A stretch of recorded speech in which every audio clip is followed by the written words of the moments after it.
RS வந்து பாஜக பார்த்து எங்களுக்கு பயம் இல்லை.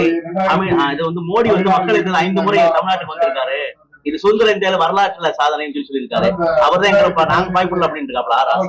என்ன சொல்றேன், ஒரு வருஷத்துக்கு மேல கழிதுனாரா பீகார் ஜெயில, அது மறந்து போச்சோ.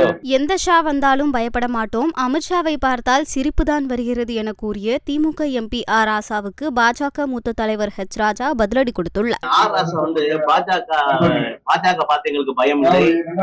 இது வந்து மோடி வந்து மக்களுக்கு 5 முறை தமிழ்நாட்டுக்கு வந்திருக்காரு. இது சுதந்திர இந்தியாவில வரலாற்றுல சாதனைன்னு சொல்லியிருக்காரு.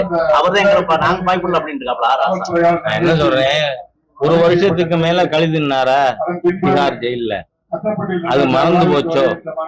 அதாவது இன்னைக்கு இந்த அரசாங்கம், குறிப்பா திராவிடியன் ஸ்டாக் அரசு, உளறலிலே முதல் இடத்திலே இருந்து கொண்டிருக்கிறது. காரணம் என்னவென்று சொன்னால், வேறு எந்த மாநிலத்திலும் இல்லாத அளவிற்கு ஊழல், ஊழல், போதை இதனுடைய பிடியிலே தமிழக மக்கள் சிக்கிக் கொண்டிருக்கிறார்கள்.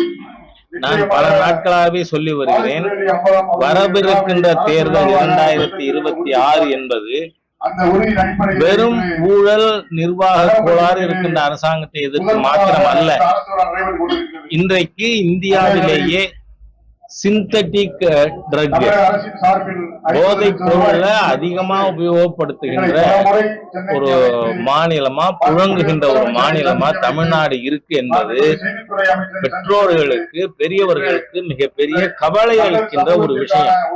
இங்க காரணம் என்னன்னு சொன்னா, திட்டமிட்ட ரீதியில இந்த ட்ரக் மாஃபியா ரொம்ப ஃப்ரீயா ஸ்டாலினோட ஆட்சியில அதனுடைய வர்த்தக புழக்கத்தை அதிகரித்து இருக்கிறது.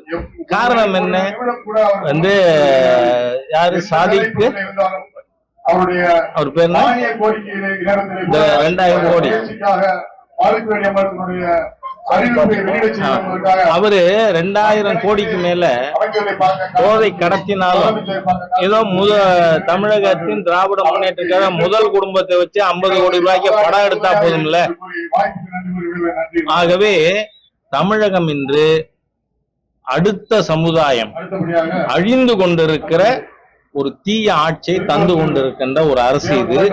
நீங்க பாத்தீங்கன்னு சொன்னா, இந்த போதைப் பொருட்கள் பொட்டலம் எங்கெல்லாம் விற்கப்படுது, சிபிஎஸ்இ ஸ்கூல் வாசல்ல, கேந்திரிய வித்யாலயா வாசல்ல. எதுக்காக? நம்ம IAS officer, IPS officer, doctors, engineers, lawyers, chartered account, இந்த மாதிரியாக தி கிரீம் ஆஃப் எலைட் அவங்களோட குழந்தைகளை நாசம் பண்ணிட்டோம்னா தமிழ்நாடு அடுத்த தலைமுறை நாசம் பண்ணிடலான்னு.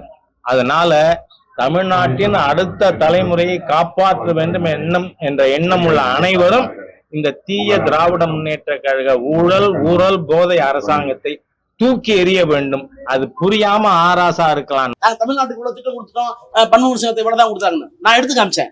ரயில்வேக்கு வந்து மன்மோகன் சிங் காலத்துல என்ன வருமானம், அவங்க எவ்வளவு கொடுத்தாங்க, நீங்க எவ்வளவு கொடுத்தீங்க, ரெண்டையும் கம்பேர் பண்ணா ஸ்டில் இட் இஸ் பிலோ.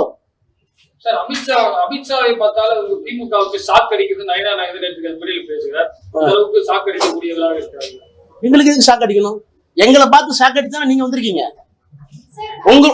அதாவது உங்களுடைய எந்த விதமான பிளவுவாதமும் மத அரசியலும் தமிழ்நாட்டில் எடுபடவில்லை. எல்லா தேர்தலிலும் எங்களுடைய முதலமைச்சருடைய கோரிக்கையை ஏற்று தமிழக மக்கள் வந்து அவருக்கு பின்னால், திராவிட முன்னேற்ற கழகத்துக்கு பின்னால் இருக்கிறார்கள். இதை புரிஞ்சிக்க முடியாம, இதை தெரிஞ்சுக்க முடியாம, இதை ஜீரணிச்சிக்க முடியாம தானே நீங்க வந்து இங்க வந்து பேசுறீங்க. எங்களுக்கு எது பயம்? உங்களை பார்த்தா எங்களுக்கு சிரிப்பா இருக்கு. இப்ப நான் மாண்புமிகு அமைச்சர்னு கூப்பிடுறோம், இன்னும் 2 தடவை வந்தீங்க. ஏன் பிரைம் மினிஸ்டர் 5 தடவை வந்தாரு எம்பி எலெக்ஷனுக்கு? 5 முறை வந்தாரு. ஏன் பயந்தார் தமிழ்நாட்டை பார்த்து? எப்போதாவது ஒரு பிரதம மந்திரி சுதந்திர இந்தியாவில் 5 முறை சும்மா மேட்டுப்பாளையம் முனிசிபாலிட்டி, திருப்பூர் முனிசிபாலிட்டி 5 தடவை ஏதாவது பிரைம் மினிஸ்டர் வந்து பாத்துருக்கீங்க. யாருக்கு பயம்? இதே போதுமே, யாருக்கு பயம்? தேர்தல் அறிக்கையில திமுக சொன்னதுல வந்து 10% நிறைவேற்றிருக்காங்க, 90% நிறைவேற்ற வாங்கன்னு கூப்பிடுறாங்க. நானும் கூப்பிடுறேன். நாங்க 98.5% நிறைவேற்றிட்டோம். நான் கூப்பிடுறேன், வாங்க. எங்க வச்சுக்கலாம், வாங்க. அரசு ஊழியர்களுக்கு ஓய்வூதிய திட்டம் மட்டும்தான் நிக்குது. அதுக்கும் ஒரு குழு போட்டிருக்காரு முதலமைச்சர். அதுல நிதி பற்றாக்குறை இருக்கு, அதை எப்படி செய்யலாம்னு 2 பேருக்கும் காம்ப்ரமைஸா ஒரு தீம் போட்டிருக்கோம். அதான் ஒத்துக்கிறோம்.